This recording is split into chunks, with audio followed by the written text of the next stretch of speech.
ଶୁଣ ନା ମୁଁ କଣ କହୁଥିଲି କି ମୁଁ ଆଉ ଜବ୍ କରିବିନି, ମୁଁ ଜବ୍ ଛାଡ଼ିଦେବି।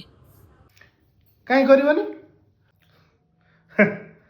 ଜାଣିପାରିଲ ତ ଝିଅମାନେ ବାହାରେ ଯାଇ ଚାକିରି କରିବାଟା କେତେ କଷ୍ଟ। ତା ମାନେ ଏଇଥିରୁ ଚିନ୍ତା କରୁଥାଅ ପୁଅମାନେ କେତେ କଷ୍ଟ କରୁଥିବେ। ମୋ ଜାଗାରେ ରହିଲେ ତୁମେ ବି ଜବ୍ କରିପାରିବନି। ତ ମୋର ଇଚ୍ଛା ନାହିଁ, ଏଇ ଘର ସମ୍ଭାଳିବି, ଘର ଠିକ୍ ଅଛି, ଜବ୍ ପାରିବିନି।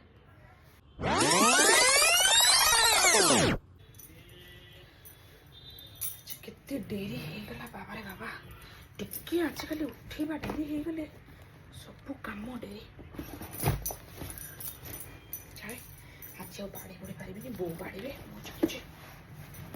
ବୋଉ ବୋଉ ବୋଉ ମୁଁ ଏବେ ଯାଉଛି ଅଫିସ୍, ଆଉ ଗ୍ୟାସ୍ରେ ଅଛି, ଆପଣ ଯଦି ଏବେ ଖାଇବେ ତ ଗରମ ଅଛି, ଆଉ ଟିକେ ପରେ ଖାଇଲେ ଗରମ କରିକି ଖାଇଦେବେ। ହଁ ମୁଁ ଆସୁଛି।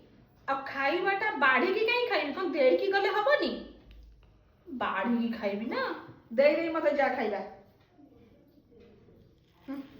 ଆଇଲା। ହଉ ହଉ, ବାଡ଼ି ଦେଇ ଯାଉଛି।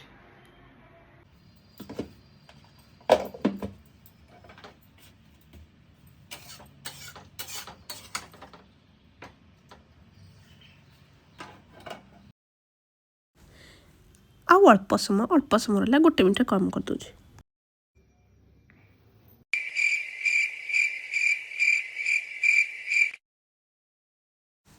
ହଁ ହଁ ହଁ, ସରିଲା, ବନ୍ଦ କରୁଛି। ହଁ।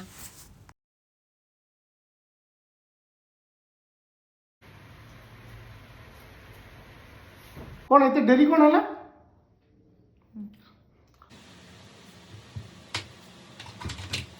ନା ମ ଆଜି ଡେରିରେ ଯାଇଥିଲି ତ, ସେଥିପାଇଁକା ଡେରି ହେଇଗଲା ଟିକେ ନା।